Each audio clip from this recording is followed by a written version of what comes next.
جو ہے نا وہ اچھے طریقے سے مخاطب کرے، اچھی بات اور جو ہے نرم لہجہ اختیار کیا جائے، تو قرآن کی یہ ساری آیات اور اس سے ہٹ کے بھی بہت ساری جو ہے نا وہ ایسے موقع پر اللہ رب العزت نے انسان کے لیے جو ہے نا وہ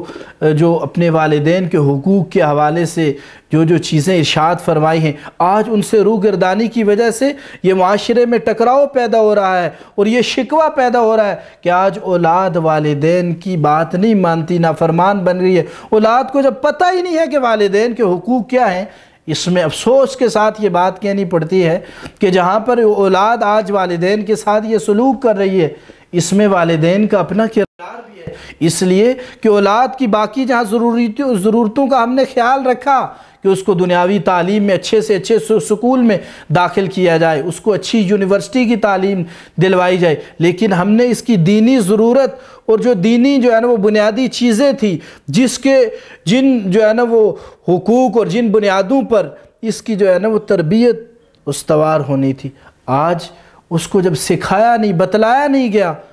اس نے تو جو ہے نا وہ مغرب کو دیکھا، اس کو حقوق کا پتہ ہی نہیں ہے، تو اس نے ایسے ہی کرنا ہے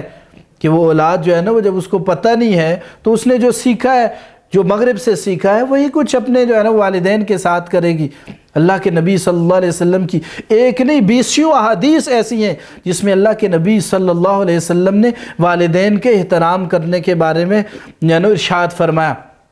بخاری شریف کی روایت، اللہ کے حبیب صلی اللہ علیہ وسلم سے ایک شخص آیا اور اس نے دریافت کیا کہ اللہ کے حبیب، اللہ کے ہاں سب سے زیادہ محبوب عمل کون سا ہے؟ تو اللہ کے حبیب صلی اللہ علیہ وسلم ارشاد فرماتے ہیں کہ سب سے زیادہ محبوب عمل نماز کو اپنے وقت کے اوپر ادا کرنا ہے۔ پھر سوال پوچھا کہ اس کے بعد کون سا عمل ایسا ہے جو اللہ کو سب سے زیادہ محبوب ہے؟ تو اللہ کے حبیب صلی اللہ علیہ وسلم نے ارشاد فرمایا کہ والدین کے ساتھ اچھا برتاؤ کرنا۔ حضرت اسماء رضی اللہ تعالی عنہ نبی اکرم صلی اللہ علیہ وسلم سے اس سوال پوچھا کہ میری والدہ جو مشرکہ ہیں وہ میرے پاس آتی ہیں تو میں ان سے کیسا برتاؤ کروں؟ تو اللہ کے حبیب صلی اللہ علیہ وسلم نے فرمایا کہ ان سے اچھا برتاؤ کرو، ان کے ساتھ اچھے طریقے سے پیش آؤ، حالانکہ وہ مشرکہ ہیں، وہ اسلام نہیں لائی، لیکن چونکہ ان کی والدہ ہیں اس لیے ان کو جو ہے نا وہ کیا تاکید ہو رہی ہے کہ ان کے ساتھ اچھا برتاؤ کرو۔ ایک موقع پر اللہ کے حبیب صلی اللہ علیہ وسلم کے پاس صحابہ اکرام میں سے ایک صحابی تشریف لائے اور آ کے پوچھتے ہیں، اللہ کے حبیب صلی اللہ علیہ وسلم، اس ساری کائنات میں پوری دنیا میں کون سی ایسی شخصیت ہے کہ جس کے ساتھ میں اچھا سلوک کروں؟ اللہ کے حبیب صلی اللہ علیہ وسلم نے فرمایا امو کا، تیری ماں۔ پھر سوال ہوا ثم، اللہ کے حبیب صلی اللہ علیہ وسلم نے فرمایا کہ امو کا، ثم امو کا، چوتھی مرتبہ پھر اللہ کے حبیب صلی اللہ علیہ وسلم نے فرمایا ابوک، تیرے والد۔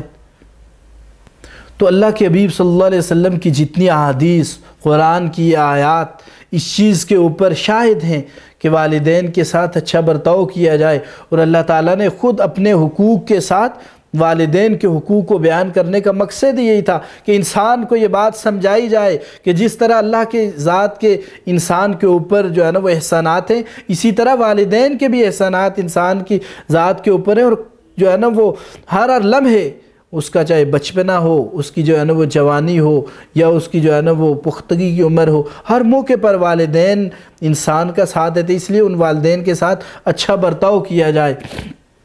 لیکن جب اولاد کو والدین کے حقوق پتہ نہیں ہوں گے تو پھر آج یہی کچھ ہوگا کہ جو کچھ ہمارے معاشرے میں ہو رہا ہے کہ جہاں پر جو ہے نا وہ اولاد کا ہاتھ والدین کی گریبان تک پہنچ رہا ہے،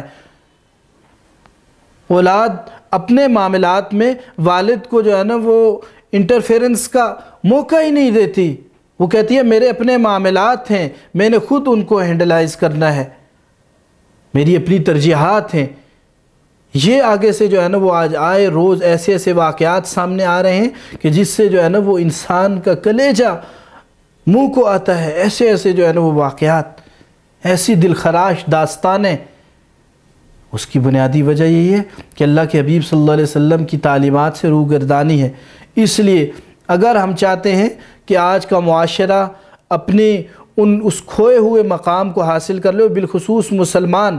تو اس کے لیے عمومی معاشرے کی بھی حالات کی بہتری کے لیے ضروری ہے کہ وہ والدین اپنی اولاد کی تربیت کے اوپر توجہ دیں، اور جس طرح ہم اپنی اولاد کے لیے بہترین سکول کا انتخاب کرتے ہیں، بہترین استاذ کا انتخاب کرتے ہیں، بہترین ادارے کا انتخاب کرتے ہیں، اس کے ساتھ ساتھ یہ ضروری ہے کہ اس کے لیے ایسی درسگاہ کا بھی، بہترین درسگاہ کا اہتمام کیا جائے جہاں وہ اپنی دینی جو ہے نا وہ بنیادی جو چیزیں ہیں ان کو سیکھے، قرآن پڑھنا سیکھے، اور جو ہے نا وہ دینی تعلیمات کو سیکھے، اس لیے کہ یہ ساری چیزیں اللہ نے اپنے قرآن میں، نبی اکرم صلی اللہ علیہ وسلم کی احادیث میں اور اپنی آپ صلی اللہ علیہ وسلم کی تعلیمات میں ملتی ہیں۔ جب وہ ان تعلیمات کو پڑھے گا ہی نہیں، جب ان کی طرف جائے گا ہی نہیں، جب قرآن کو پڑھے گا ہی نہیں، تو وہ کہاں سے یہ جو ہے نا وہ تعلیمات سیکھے گا؟ تو اس لیے اللہ تعالیٰ سے دعا ہے کہ اللہ تعالیٰ ہمیں نبی اکرم صلی اللہ علیہ وسلم کی یہ جو تعلیمات ہیں کہ اپنے والدین کے ساتھ اچھا برتاؤ کیا جائے، اور آج کے جو معاشرے کا سب سے بڑا المیہ ہے کہ والدین کو اولاد سے شکایات پیدا ہو رہی ہیں، اس کی صرف اور صرف یہی اس کے اصلاح کا طریقہ ہے